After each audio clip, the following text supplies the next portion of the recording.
Congressman Paul Gosar. He's a dentist from Flagstaff, Arizona, who is serving his country in Congress. His first term as representative from Arizona's 1st Congressional District. And I invited him to come on because here and there I like to have a actual health practitioner who's in Congress give us their views on the government's proper role in benefiting our health care and all that kind of policy issues. Good morning, Doctor. Can I call you Dr. Good Gosar? morning, Marty. Thanks for having me on. So I am a couple minutes late. I'm on my way to eastern side of Arizona, so I'm traveling along singing the song. Oh, that's okay. Actually, it worked out because I was running a little bit late, so the timing's perfect. No problem at all. Wonderful. I know. I appreciate your making time for us. And as a dentist in Congress, you would think you would be put right away onto the health committee, but I'm pretty aware of how the seniority rules work, and you've kind of got to be around for a while before you can necessarily do that. But you are on the Committee on Oversight and Government Reform, so it looks like from your legislative history here that you've used that to try to move the ball forward a little bit.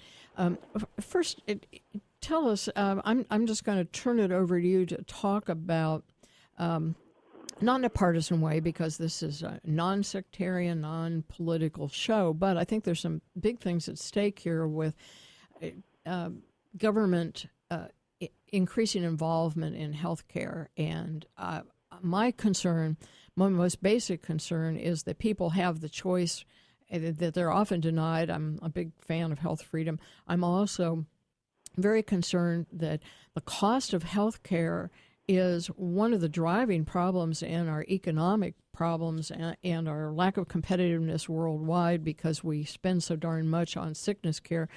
What is your view of what the U.S. government is doing, should be doing, all that? Well, first of all, and thank you so very much, but I believe in a patient-centered, patient-friendly type of healthcare system. And I came to Congress because I knew we needed healthcare reform, just not the kind that I saw or that we were presently using at the time. And to give you an example of the government's intrusion, the group of people under government-dictated healthcare the longest are rebelling. It's the Native Americans. They now have the ability, and by the way, they have an exemption out of the current system, Obamacare. And what they are doing is from the previous model where the government is dictated to them, they are actually taking their money under the sovereignty clause and doing their own type of systems, very innovative type of systems. So they're actually building a system based upon their tribal likeness. Excuse me just a second. So is that one of the principles is local, because you can tap in better to local resources and local needs? Well, that's, if you understand the tribes are very community-based, based upon the tribes, and they want to dictate something along their lines. Along each one of the tribes may be different. The Navajo Nation versus the San Carlos Apache. And so they want to dictate their health care according to what they see and not what Indian Health Services or the government sees. And so what I looked at is if we're going to build something, we want to build on a process in which everybody's on one side of the ball.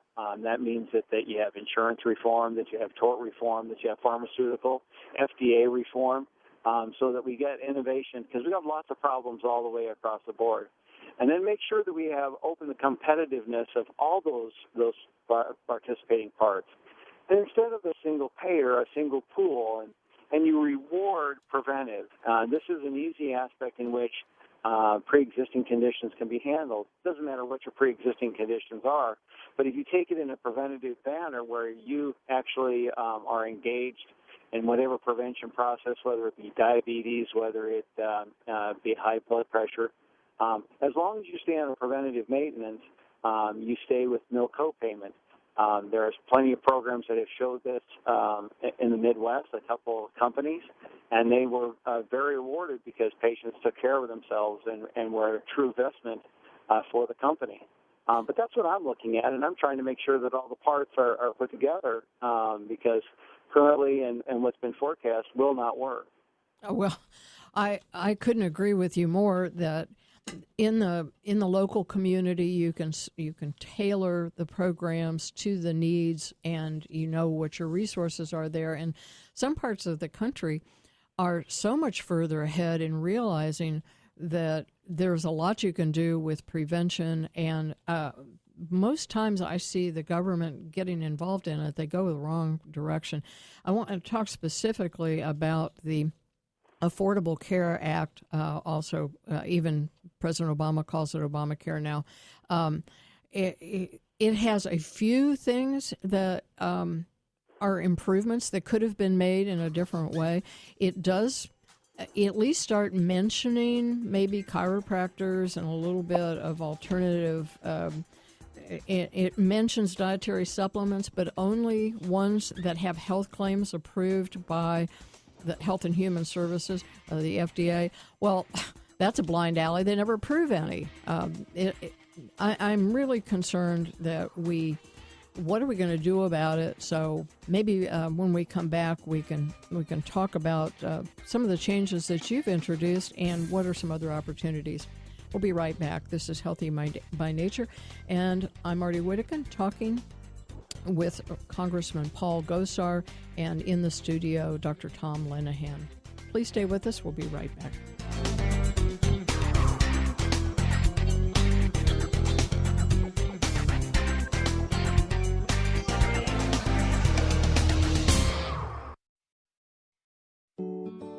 Many factors contribute to how fast we age, including our genes, hormone levels, diet and exercise patterns, as well as alcohol and tobacco use. One other very important factor is hyaluronic acid. Hyaluronic acid is abundant at birth, but it fades as we age. Hyaluronic acid is an important hydrating agent for tissue and is found in your joint synovial fluid, the eye's vitreous fluid, and your skin. It's an antioxidant that may also help protect the skin from the detrimental effects of excessive exposure to sunlight. Best hyaluronic acid from Doctor's Best is a highly bioavailable source of type 2 collagen, hyaluronic acid, and chondroitin sulfate, all of which are essential to maintain skin suppleness and elasticity. So if you're interested in starting a long-term skin health regimen, remember to ask for the best. Best hyaluronic acid from Doctor's Best, because you deserve it. Hi, I'm certified clinical nutritionist Martie Whittekin, author of a book about aloe vera. Drinking aloe vera helps so many health complaints because it improves digestion, assists in nutrient absorption, increases blood levels of protective antioxidants, and reduces cellular toxins. Unfortunately, not all aloe brands can do that. The magic of aloe vera is in its solids, especially the polysaccharides. Those are long-chain molecules that most companies break down into simple sugars using the wrong processing. Simple sugars don't deliver the aloe benefits you expect. Independent university tests prove that Lily of the Desert brand contains the highest levels of those active solids. I recommend Lily of the Desert also because they're the only aloe brand to conduct gold standard clinical studies to support their claims. You can pay more but get less. Look for Lily of the Desert products in all fine health food stores. Visit lilyofthedesert.com and like them on Facebook.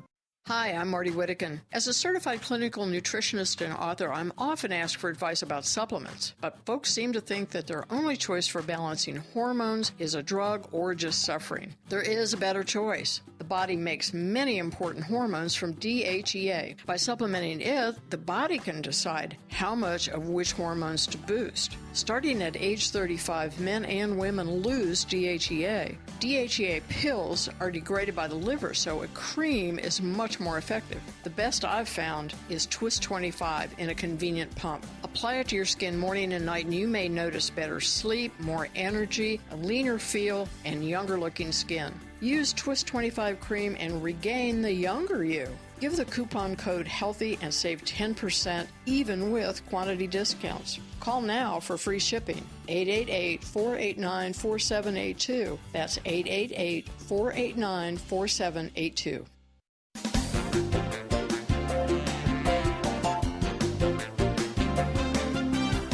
You You can learn more about today's show by going to radiomarty.com. Once again, here's your host, Martie Whittekin.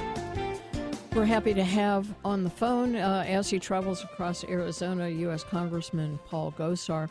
He's had a thriving dental practice. In fact, he was the Arizona Dental Association's Dentist of the Year, and in the Hall of Fame, he was their president. So he didn't go to Congress for a lack of something useful to do with his life. It sounds like you were quite busy. I have a quick comment here from my cohort today, Dr. Tom Lenahan, when we were talking about choices and alternatives. Dr. Lenahan? Yeah, there was a study done that just concluded about 2 or 3 years ago. People had a choice. There's an HMO up around Chicago, up north in Canada, where people had a choice between a chiropractor and an MD for their PCP. The short gist of it is that when the people chose the chiropractor, over 70,000 patient months, they reduced hospital admissions, I think it was by 53%. They reduced surgeries by 67%. And amazingly, they reduced pharmaceutical use by 85%. I will get Marty the reference for that. But it really is, yeah, we have to get to health care in this country. Yeah, instead of crisis sickness care, which is unfortunately what's happening now. Congressman, you introduced some legislation that across party lines, the Competitive Health Insurance Reform Act. Tell us about that. Yes, what it basically does is it increases the competition within the marketplace of insurance. In the past, the 10th Amendment was really one that regulated health and insurance.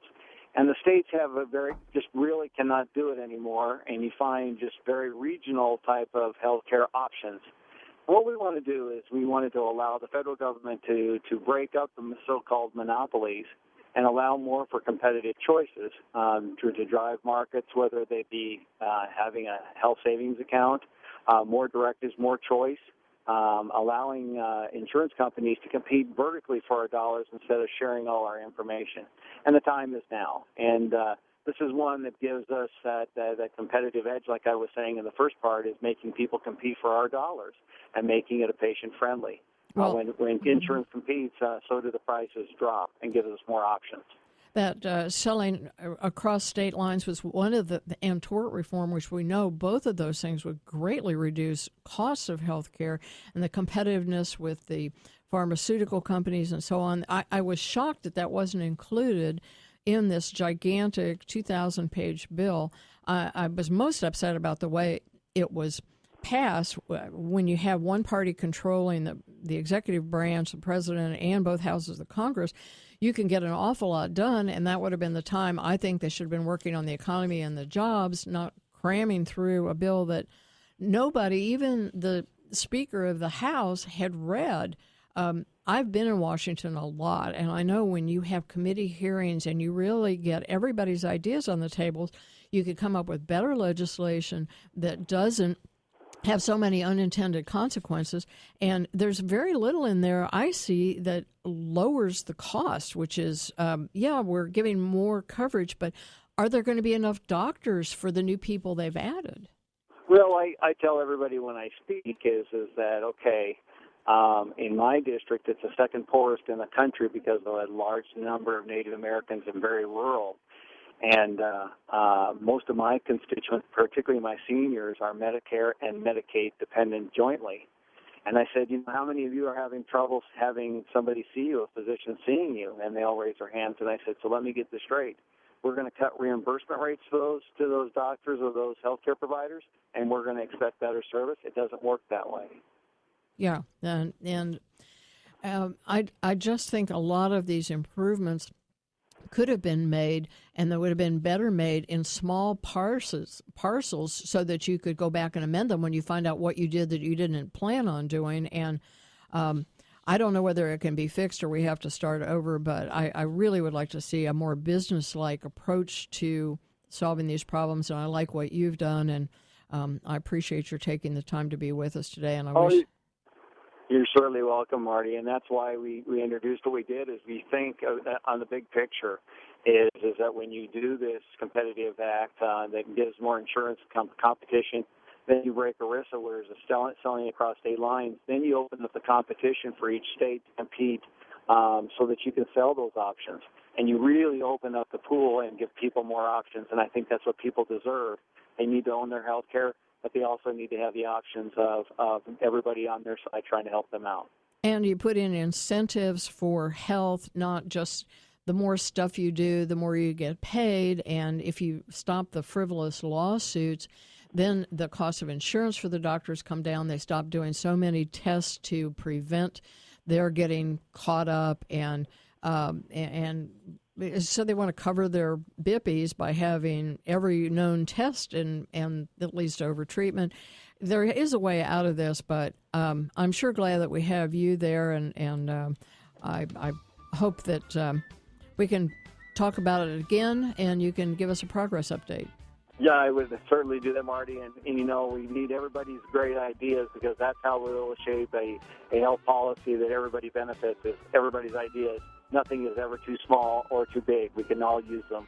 Oh, well, that's the American way. Thank you again for being with us, and thanks to my cohort here, Dr. Tom Linehan, and go to Radio Marty.